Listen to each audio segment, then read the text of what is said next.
Pride and Prejudice by Jane Austen, Chapter 27. With no greater events than these in the Longbourn family, and otherwise diversified by little beyond walks to Meryton, sometimes dirty and sometimes cold, did January and February pass away. March was to take Elizabeth to Hunsford.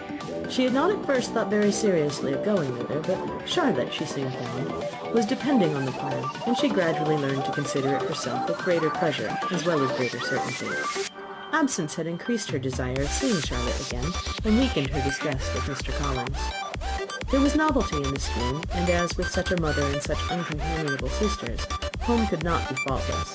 A little change was not unwelcome for its own sake. The journey would moreover give her a peep at Jane, and in short, as the time drew near, she would have been very sorry for any delay. Everything, however, went smoothly, and was finally settled according to Charlotte's first sketch. She was to accompany Sir William and his second daughter. The improvement of spending a night in London was added in time, and the plan became perfect as plan could be.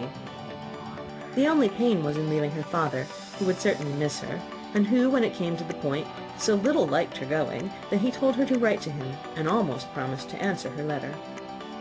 The farewell between herself and Mr. Wickham was perfectly friendly, on his side even more. His present pursuit could not make him forget that Elizabeth had been the first to excite and to deserve his attention, the first to listen and to pity, the first to be admired, and in his manner of bidding her adieu, wishing her every enjoyment, reminding her of what she was to expect in Lady Catherine de Bourgh, and trusting their opinion of her, their opinion of everybody, would always coincide, there was a solicitude, an interest which she felt must ever attach her to him with a most sincere regard, and she parted from him convinced that, whether married or single, he must always be her model of the amiable and pleasing. Her fellow travellers the next day were not of a kind to make her think him less agreeable. Sir William Lucas and his daughter Maria, a good-humoured girl, but as empty-headed as himself, had nothing to say that could be worth hearing, and were listened to with about as much delight as the rattle of the chaise. Elizabeth loved absurdities, but she'd known Sir William's too long. He could tell her nothing new of the wonders of his presentation in knighthood, and his civilities were worn out like his information. It was a journey of only 24 miles, and they began it so early as to be in Gracechurch Street by noon. As they drove to Mr. Gardiner's door, Jane was at a drawing-room window watching their arrival. When they entered the passage, she was there to welcome them, and Elizabeth, looking earnestly in his face, was pleased to see it healthful and lovely as ever. On the stairs were a troop of little boys and girls, whose eagerness for their cousin's appearance would not allow them to wait in the drawing-room, and whose shyness, as they had not seen her for a 12-month, prevented their coming lower. All was joy and kindness. The day passed most pleasantly away, the morning in bustle and shopping, and the evening at one of the theatres. Elizabeth then contrived to sit by her aunt.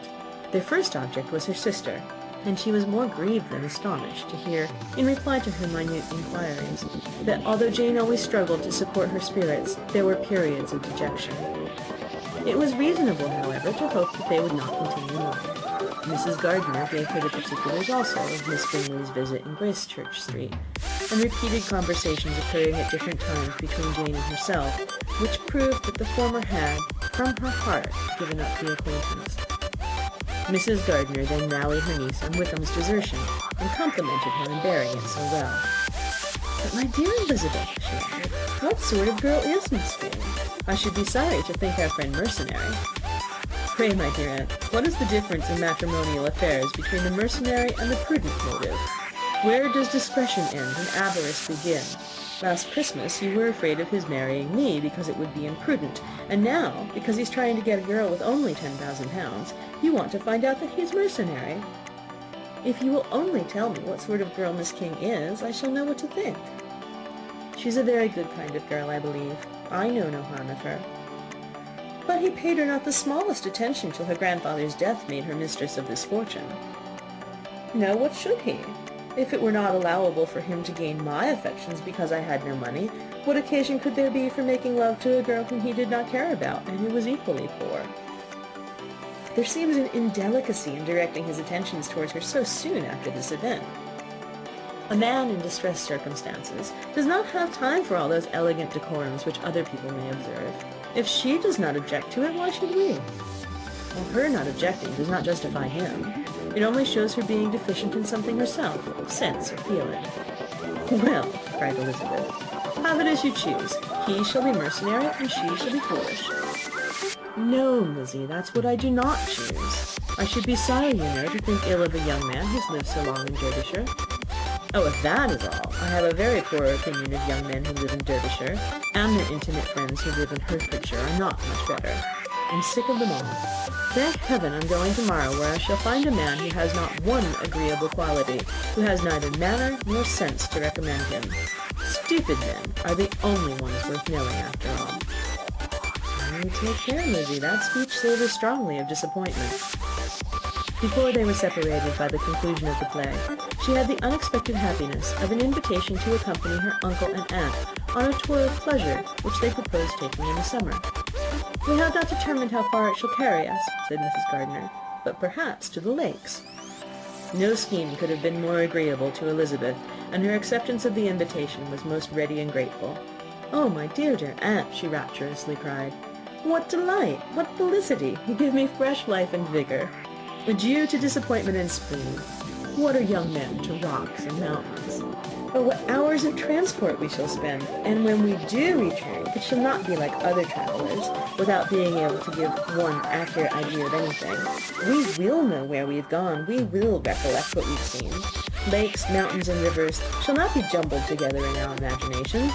Nor, when we attempt to describe any particular scene, will we begin quarreling about its relative situation. Let our first effusions be less insupportable than those of the generality of travellers." End of chapter 27. Read by Krista McQuillan, Tokyo, Japan, November 7th, 2005.